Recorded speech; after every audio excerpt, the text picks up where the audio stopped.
Here are 6 Facebook ad settings that can your ROAS. These 6 settings are secretly sabotaging your campaigns, costing you conversions, and destroying your ad spend. As a media buyer of 7 years, I have been on and actively managing several ad accounts that have these settings enabled, and I didn't know why they weren't performing. It took me years of experience and tens of millions of dollars in ad spend to get a good grasp as to what was going on the back end to cause all of these issues and inconsistencies. Fixing all of these settings can mean the difference between a profitable return on ad spend and you wasting money every day. Let's get into the first one because I guarantee it's not going to be what you expected. Attribution is essentially credit for a particular event, purchase, lead, etc. And every advertiser platform out there, regardless if you're running ads on Meta, TikTok, Google, LinkedIn, Pinterest, they all want to take as much credit as possible for your attribution. Why could they possibly want to take as much credit as possible? It's almost like if an advertiser sees more numbers in their ad account, they spend more money. And so, sneakily, like corporations do, they introduce settings in an ad account that are, by the way, default selected that could potentially be ruining the performance in your account. Let's talk about the 4 attribution settings that you have available to choose from on Meta. 7-day click, 1-day view, 1-day click, 1-day view, 7-day click, and 1-day click. A click attribution is exactly what it says. It's when a user clicks on your ad, goes to whatever landing page or lead form that you've selected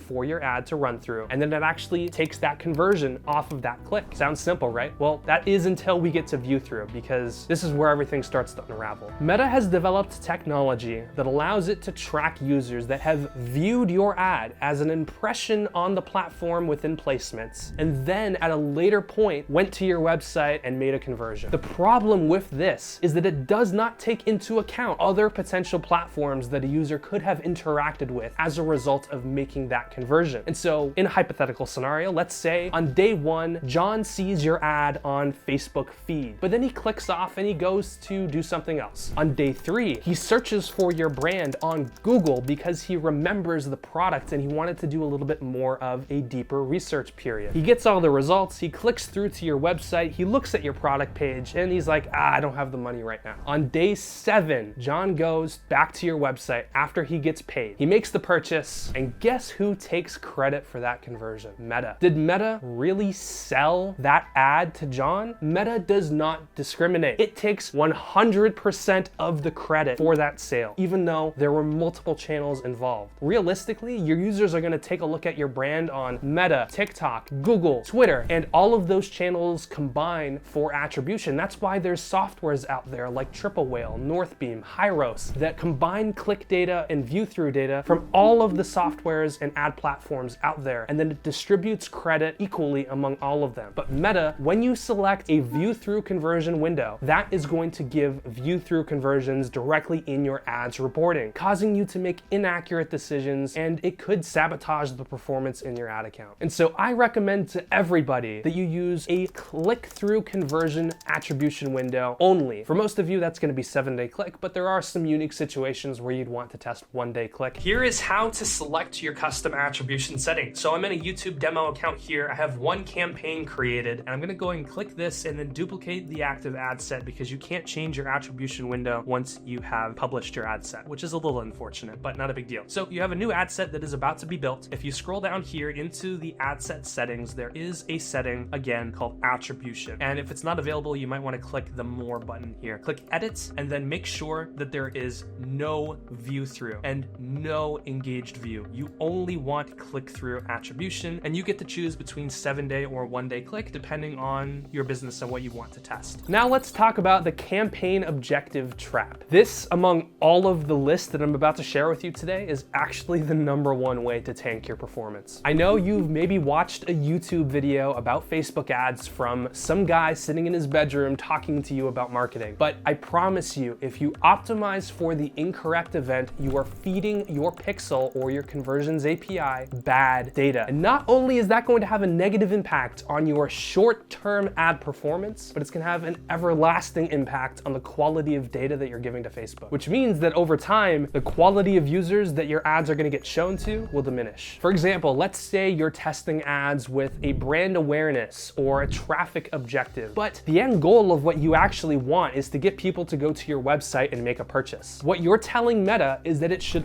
optimize to show your ads to as many people as possible and not care at all about whether or not they want to actually buy your product. Is your click-through rate, cost per click, and CPM going to look really good compared to somebody that's optimizing for purchase? Yes, but that doesn't mean that the users that are clicking through on those ads and going to your website are gonna make a purchase in and of itself. There are people that sit on Facebook and Meta and Instagram and every platform out there, and they just sit and they add things to cart and they don't buy, or they go through the website buying process, but they never seem to pull the trigger, or they click on a ton of ads and they go to the website, but they just don't end up buying. And you don't want to pay money to reach these people. If you're watching this video, you want to make money with your ads. Why would you optimize for an event that doesn't prioritize making money? It doesn't make any sense. What matters is getting the data sent to Meta correctly, and then for Meta to optimize its user base towards your business objective. And if you do that, your data snowballs, and eventually the algorithm gets smarter and smarter at trying to find the users that will react positively to your business objective. If you want them to purchase from you, optimize for purchase. If you want them to get a lead on your website, optimize for lead. Now let's talk about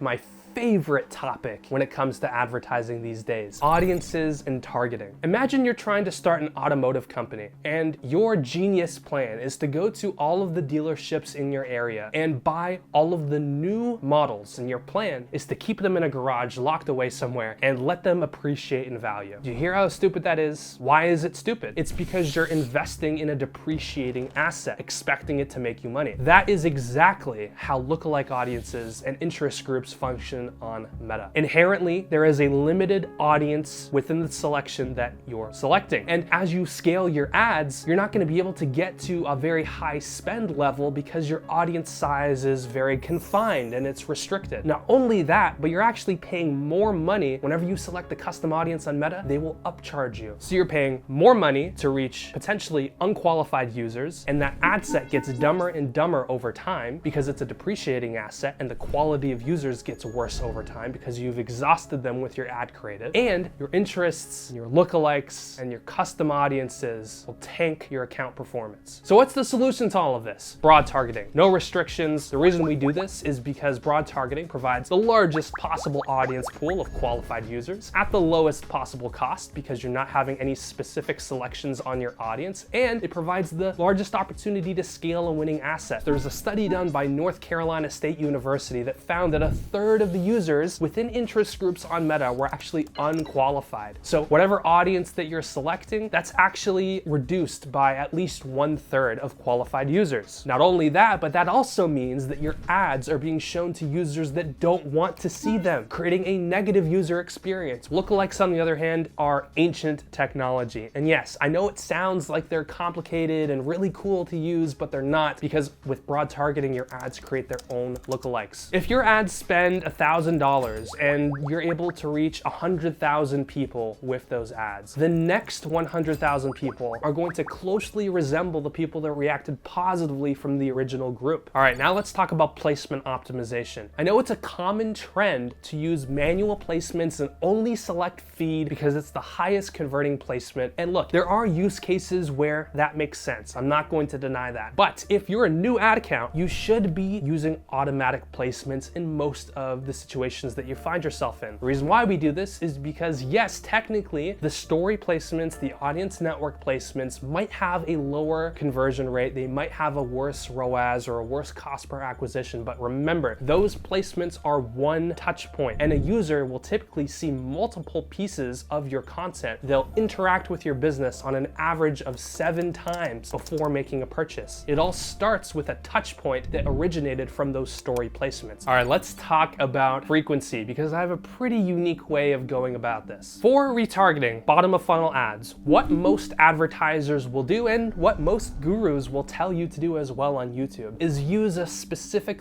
audience to retarget your ads. And then they'll tell you to load up a bunch of bottom of funnel ads and only show them to those users. Guess what happens to both your CPM and your frequency?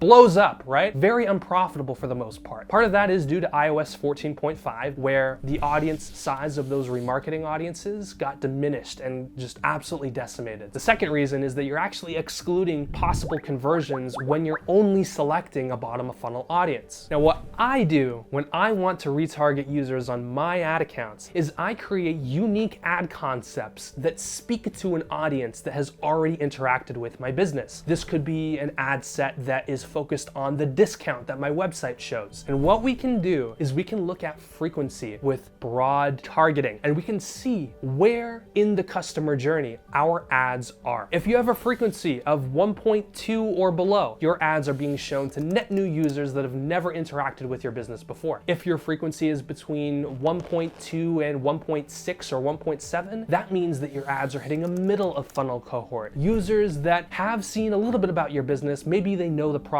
or service, but don't know you specifically in the market. And lastly, if your ads are at a 1.7, 1.8, and above frequency, then that means that your ads are hitting a bottom of funnel cohort. Ads that are targeting users that have already seen one of your ads before or already have interacted with your business. And so in simple terms, you make ads, you get results off of those ads, and so then that informs your future decision making on how many more ads of that type to make in the future. Lastly, let's talk about scheduling your ads.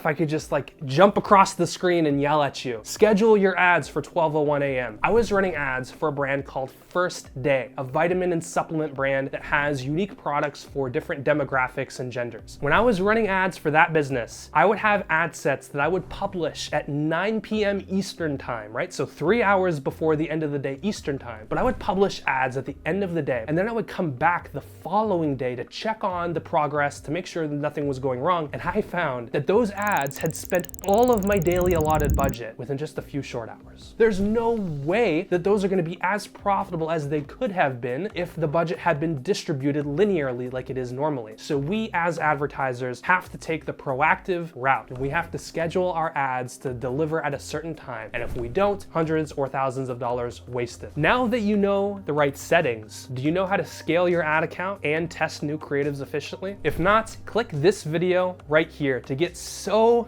good at Facebook ads you can't stop printing money. And I'll see you in the next one. Cheers.